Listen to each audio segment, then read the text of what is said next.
गणपति गुरु हिमगिरि सुता गोस्वामी गिरिजेश साहित्य शारदा नर्मदा वायें हृदय प्रदेश नगर नर्मदापुरम में श्री सेवाश्रम धाम यहाँ बिराजी नर्मदा आओ करें प्रणाम। बोलिए नर्मदा मैया की जय। नर्मदापुरम सुविख्यातम रेवाया दक्षिणे तटे सेवाश्रमे सुराजिता देवी नर्मदायै नमो नमः। आदरणीय भगवती नर्मदा के परम भक्तों, हम अनेक दिनों से आपको नर्मदा पुराण प्रतिदिन की श्रृंखला में सुना रहे हैं। रोज एक कथा संक्षिप्त नर्मदा पुराणम से। और यह जो नर्मदा पुराण आपके सामने प्रस्तुत है, ये दोहा चौपाइयों में है, जो नर्मदा भक्तों के लिए हमने सुलभ कर दिया है ताकि वो नित्य प्रति इसका पाठ भी कर सकते हैं। इसमें लगभग 108 कथाएं हमने दी हैं। वैसे तो नर्मदा पुराण बहुत बड़ा है, पर हम एक एक कथा के माध्यम से आपको संक्षिप्त नर्मदा पुराण से परिचय करा रहे हैं। अभी अमरकंड से लेकर के ज्वालेश्वर महादेव और अन्य अलग अलग कल्पों में भगवती नर्मदा के कितने अवतार हुए, 7 कल्पों की कथा हमने आपको सुनाई। अब आप आज से आप हमारे साथ साथ साथ परिक्रमा भी करेंगे। मानसिक रूप से नर्मदा की परिक्रमा भी हो जाएगी। आप ये मान के चलेंगे कि रोज हम एक घाट पर रुक रहे हैं। एक एक घाट पर रुकते हुए पूरे खंबात की खाड़ी तक जा कर के उस पार जाते हुए दक्षिण तट और उत्तर तट दोनों तट के प्रमुख प्रमुख घाट पर रुकते हुए हम चलेंगे।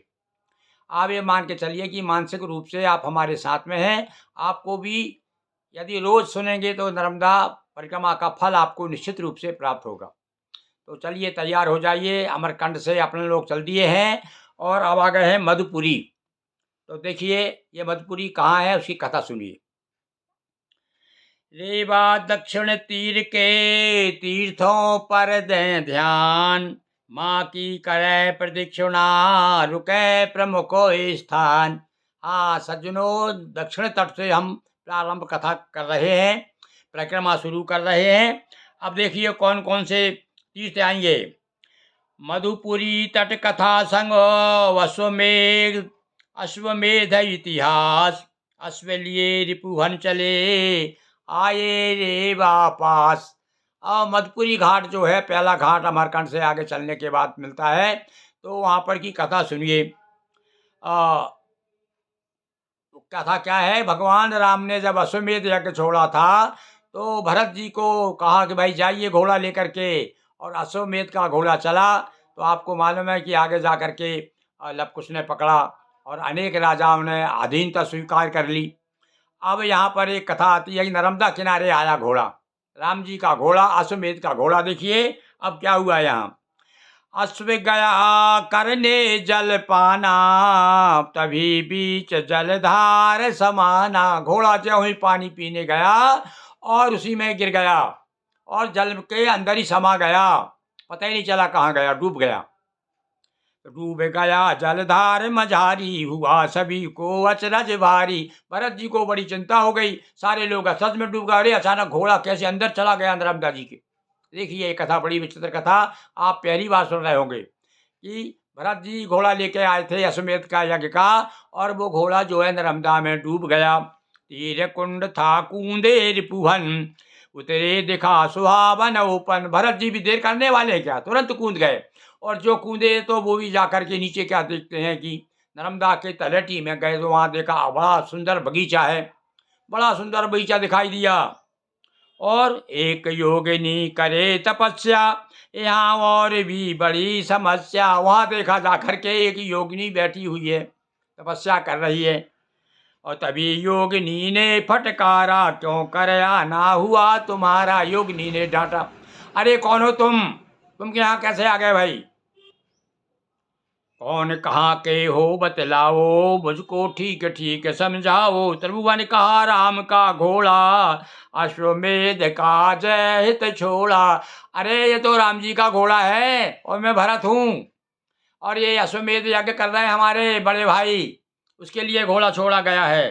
राम कथा योगनी ने सुनकर और पहुंचाए रिपुभनो पृथ्वी पर। जब सुना रे तो राम जी का घोड़ा है, बड़ी प्रसन्न हो गई देखो तपस्वी, और राम जी का नाम सुन करके और बड़ा आदर सत्कार किया भरत जी का, और तुरंत कहा कि आप चले जाइए, आपको हम वहीं पहुंचा दे। अपने योग तपस्या के बल से तुरंत जो है घोड़े को किनारे पर पहुंचा दिया तपस्विनी।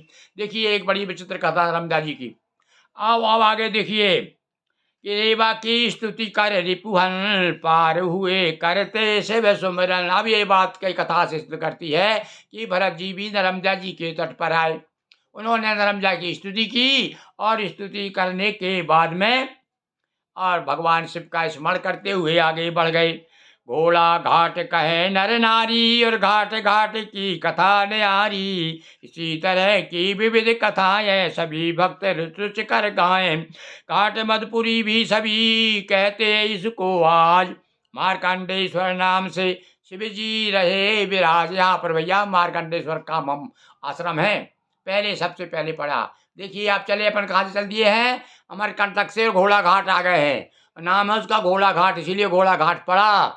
अब आपसे कोई पूछे कि भैया ये घोड़ा घाट क्यों इसका नाम पड़ा, तो आप बता सकते हैं कि इसलिए इसका नाम घोड़ा घाट पड़ा है।